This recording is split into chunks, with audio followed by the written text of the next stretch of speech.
Okay, this video is about the book The Scarlet Letter. It was written by Nathaniel Hawthorne in 1845. This painting of him was just done a couple years before this book was written. It's a masterpiece. Ayn Rand said it's one of the greatest books ever written, and it is extraordinarily good.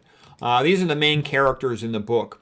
The first person to know about is Hester Prynne, and she's wearing the Scarlet Letter there, the letter A for adultery. And this is the Reverend Dimsdale, Arthur Dimsdale, and they had a moment of lust despite the fact that she was married and she got pregnant and she had this child, Pearl, as their little daughter of these two. Now, this is actually her real husband named Chillingworth. Now, Chillingworth was away in England and she actually came over to the United States before him, and then he was lost for several years. So there's very good reason to believe that she thought he was dead. She had not seen him for years. And, you know, she fell in love with the minister and he fell in love with her, and they really did love each other. And they consummated that love, and she got pregnant. Okay, and he comes back into town right at the moment where she's being punished. You know, once she had the baby, they know that she had committed adultery, and it was in New England in 1642 with the Puritans. And she had to stand on the scaffold with the letter A, the Scarlet Letter, which she would have to wear on her chest every day for the rest of her life. And she's holding the baby. She'd only been brought out of prison for a moment to stand before the public before she had to go back to the prison. And here's just the picture from a movie.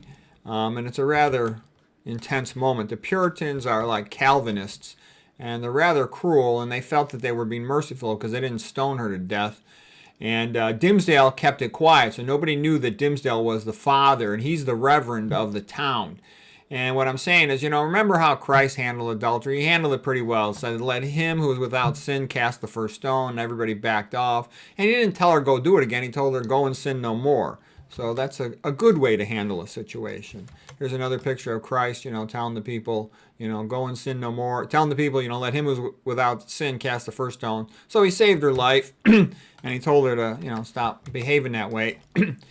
And so anyways, excuse me, here is Hester Prynne. That's her name, Hester Prynne, with the baby Pearl. That's Meg Foster. I think she's the mother of Jodie Foster, the actress. And here's Chillingworth. And Chillingworth is the real villain of the show. Yes, they shouldn't have committed adultery, but it was kind of understandable given the circumstances. He came and just by chance found Hester Prynne in this town, and just by chance sort of found out, you know, right on the day she was on the scaffold for the adultery. And he talked to her when she was in prison.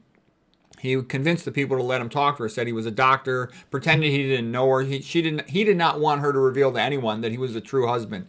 He turns out to be the real sinister villain, like a devil, trying to suck the soul out of Arthur Dimsdale. He had mercy on Hester Prynne because he knew she didn't really love him, and she hadn't really wanted to marry him in the first place. Now, part of what this book is, you can put it in the genre of dark romanticism. And romanticism sort of came out of response to the art form that preceded it, which like in the, you know, France in 1793 and whatnot, that whole time period, the big artist of this movement, neoclassicism, was Jacques-Louis David. And this is the Oath of the Horatii, and it's sort of the typical masterpiece painting of that era of neoclassicism, which looks back to the ancient Greeks and the ancient Romans. And the ancient Greeks and Romans put reason as the highest thing on the highest pedestal. But when you look at romanticism, romanticism is much more about the individualism. It's much more emotional.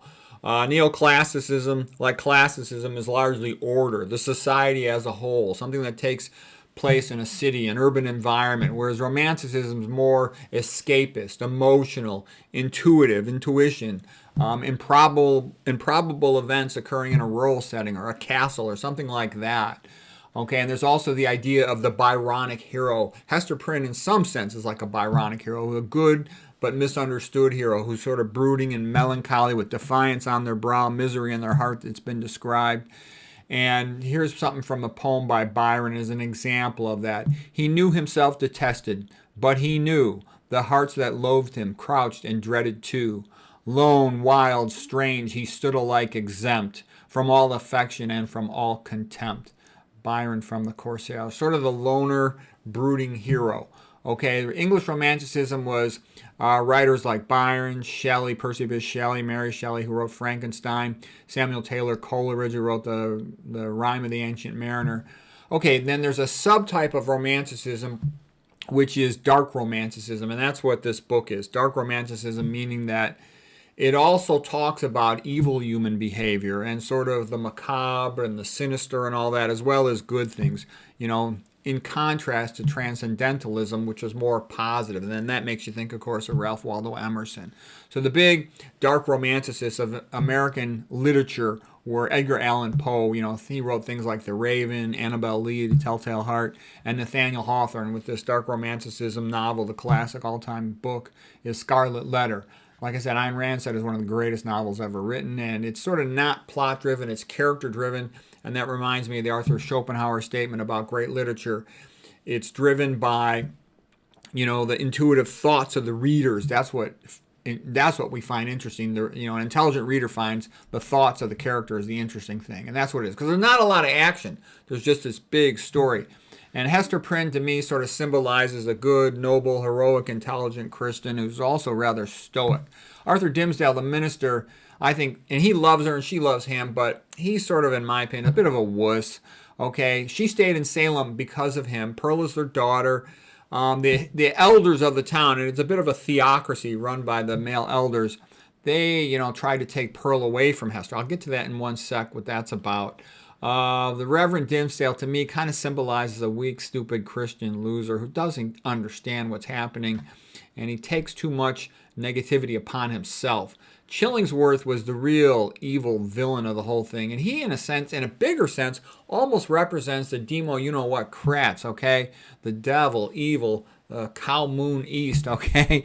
I mean, he has like this monomaniacal bloodlust to torment and slowly kill Dimsdale. He gets intercalated into the life of Dimsdale and ends up living right next to him and being his doctor. And poor Dimsdale, he doesn't have a scarlet letter on his heart, but he's always walking around with his hand on his heart because he feels this pain, he feels all this guilt, and he takes it seriously. Whereas Hester Prynne was more like, I love Arthur Dimsdale. We belong together. We should be married together and taking care of our daughter. And I'll come to what happens with those thoughts. So here's Hester Prynne walking through town with Pearl, and she's sort of scorned and mocked by the people of the town. And she's a bit of an outcast, too, the girl. The other parents don't really want their children playing with her, so they're almost always alone together, Hester Prynne with Pearl. And Hester Prynne is a good seamstress, so she makes money sewing things for people. And as time goes by, everyone sees her more and more as good. One night, he was standing on the scaffold by himself, almost like thinking about his guilt, the Reverend Dimsdale, and she was walking by, Hester Prynne. She had been working to help somebody do something. There's the daughter Pearl with her. And Chillingworth, significantly older, much older than Hester Prynne, had walked by, and he sensed and he figured out that Dimsdale was the man she had slept with to have the baby Pearl. And Dimsdale is always digging into him in some sinister way. And then the elders of the town are really cruel. It reminded me of a Michael Crichton novel whereby they're constantly ratcheting up the suspense in terms of like, how bad could it be? And they said, well, the elders of the town have had a conference about you and Pearl, and we feel that you're a sinful woman, and therefore you're really not capable of raising a child in a good way, and therefore we think the child should be taken away from you and be given to be raised by some other people. And Hester Prynne says, no, God has given me this child, and I will keep her. I will not give up the child. She makes it clear she's going to fight to the death rather than give up her child, as any mother should, okay? And she says to Reverend Dimsdale, why don't you speak up for me? Speak up for me. And Dimsdale does rise to the occasion and speak up for her, as he should. And then they back down and let her keep her child. But it was an extraordinary scene in the book.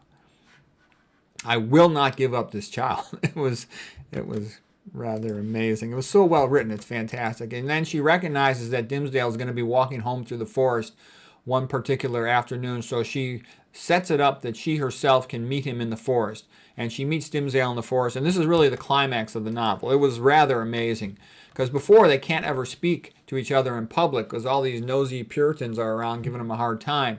So they speak in the public. It's clear they love each other and they belong together with their child.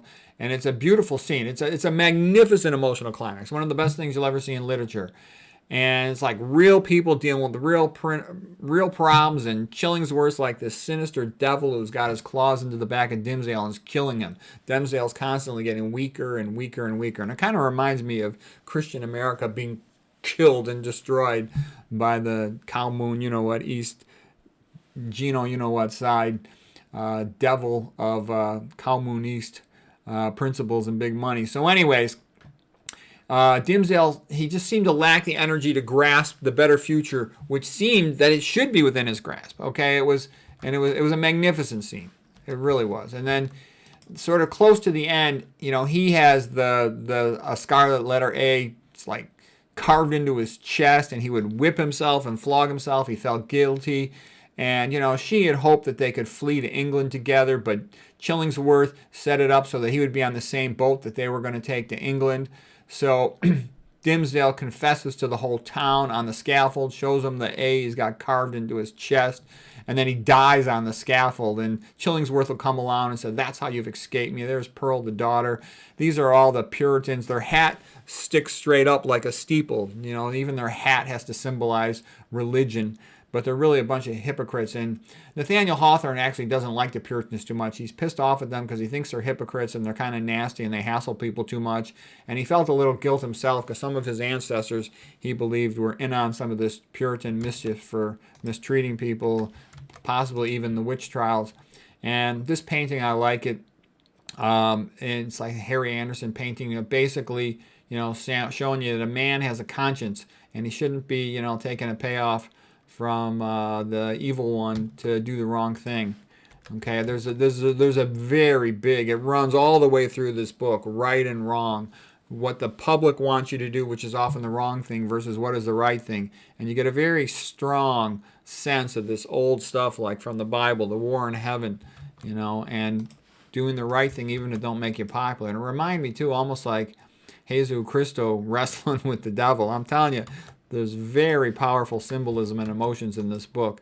And again, you know, here's the painting of arm wrestling, Jesus Christo with the evil one. And it's, you know, an individual thing, one-on-one, but there's a bigger thing. Every individual has their issue, but it carries over to the whole society as a whole. So anyways, it was an extraordinary book.